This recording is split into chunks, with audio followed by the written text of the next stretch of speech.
Josué, chapitre 8. L'Éternel dit à Josué, Ne crains point, et ne t'effraie point. Prends avec toi tous les gens de guerre, lève-toi, monte contre Haï. Vois, je livre entre tes mains le roi d'Haï et son peuple, sa ville et son pays. Tu traiteras Haï et son roi comme tu as traité Jéricho et son roi. Seulement vous garderez pour vous le butin et le bétail. Place une embuscade derrière la ville. Josué se leva avec tous les gens de guerre pour monter contre Haï. Il choisit 30 000 vaillants hommes qu'il fit partir de nuit et auxquels il donna cet ordre.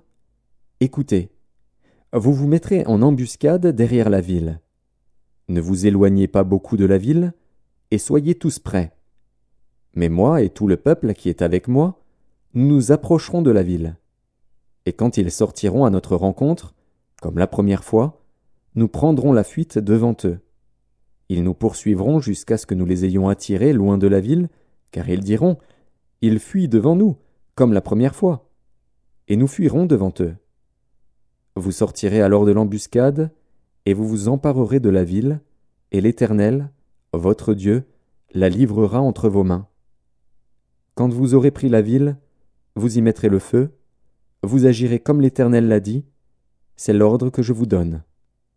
Josué les fit partir, et ils allèrent se placer en embuscade entre Béthel et Haï, à l'occident d'Haï. Mais Josué passa cette nuit-là au milieu du peuple. Josué se leva de bon matin, passa le peuple en revue, et marcha contre Haï, à la tête du peuple, lui et les anciens d'Israël. Tous les gens de guerre qui étaient avec lui montèrent et s'approchèrent. Lorsqu'ils furent arrivés en face de la ville, ils campèrent au nord d'Haï, dont ils étaient séparés par la vallée. Josué prit environ 5 000 hommes, et les mit en embuscade entre Béthel et Haï, à l'occident de la ville. Après que tout le camp eut pris position au nord de la ville, et l'embuscade à l'occident de la ville, Josué s'avança cette nuit-là au milieu de la vallée. Lorsque le roi d'Haï vit cela, les gens d'Haï se levèrent en hâte de bon matin et sortirent à la rencontre d'Israël pour le combattre.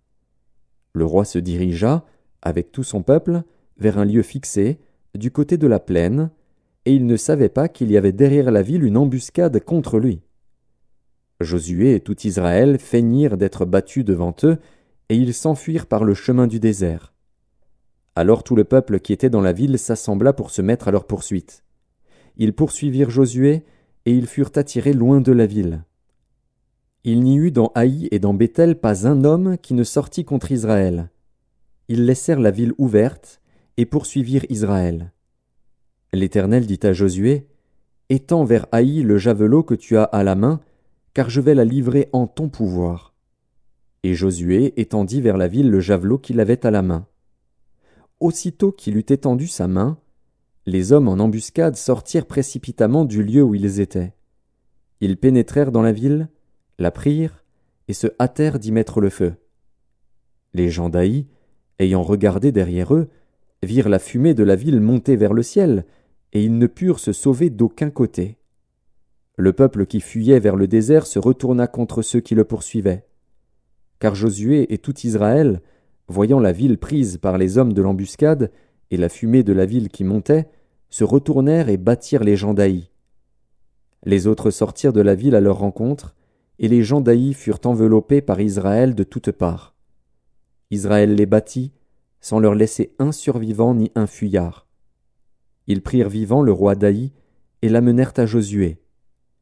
Lorsqu'Israël eut achevé de tuer tous les habitants d'Haï dans la campagne, dans le désert, où il l'avait poursuivi, et que tous furent entièrement passés au fil de l'épée, tout Israël revint vers Haï et la frappa du tranchant de l'épée.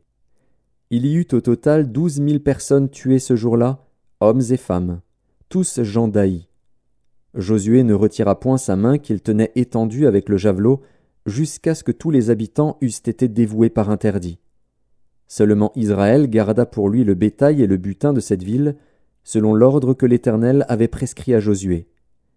Josué brûla Haï et en fit à jamais un monceau de ruines, qui subsiste encore aujourd'hui. Il fit pendre à un bois le roi d'Haï, et l'y laissa jusqu'au soir. Au coucher du soleil, Josué ordonna qu'on descendît son cadavre du bois. On le jeta à l'entrée de la porte de la ville, et l'on éleva sur lui un grand monceau de pierre, qui subsiste encore aujourd'hui. Alors Josué bâtit un autel à l'Éternel, le Dieu d'Israël, sur le mont Ébal, comme Moïse, serviteur de l'Éternel, l'avait ordonné aux enfants d'Israël, et comme il est écrit dans le livre de la loi de Moïse. C'était un autel de pierre brute, sur lesquels on ne porta point le fer. Ils offrirent sur cet autel des holocaustes à l'Éternel, et ils présentèrent des sacrifices d'action de grâce. Et là Josué écrivit sur les pierres une copie de la loi que Moïse avait écrite devant les enfants d'Israël. Tout Israël, ses anciens, ses officiers et ses juges, se tenaient des deux côtés de l'arche, devant les sacrificateurs, les Lévites, qui portaient l'arche de l'alliance de l'Éternel. Les étrangers comme les enfants d'Israël étaient là, moitié du côté du mont Garizim, moitié du côté du mont Ébal, selon l'ordre qu'avait précédemment donné Moïse, serviteur de l'Éternel, de bénir le peuple d'Israël. Josué lut ensuite toutes les paroles de la loi, les bénédictions et les malédictions, suivant ce qui est écrit dans le livre de la loi. Il n'y eut rien de tout ce que Moïse avait prescrit, que Josué ne lut en présence de toute l'assemblée d'Israël, des femmes et des enfants, et des étrangers qui marchaient au milieu d'eux.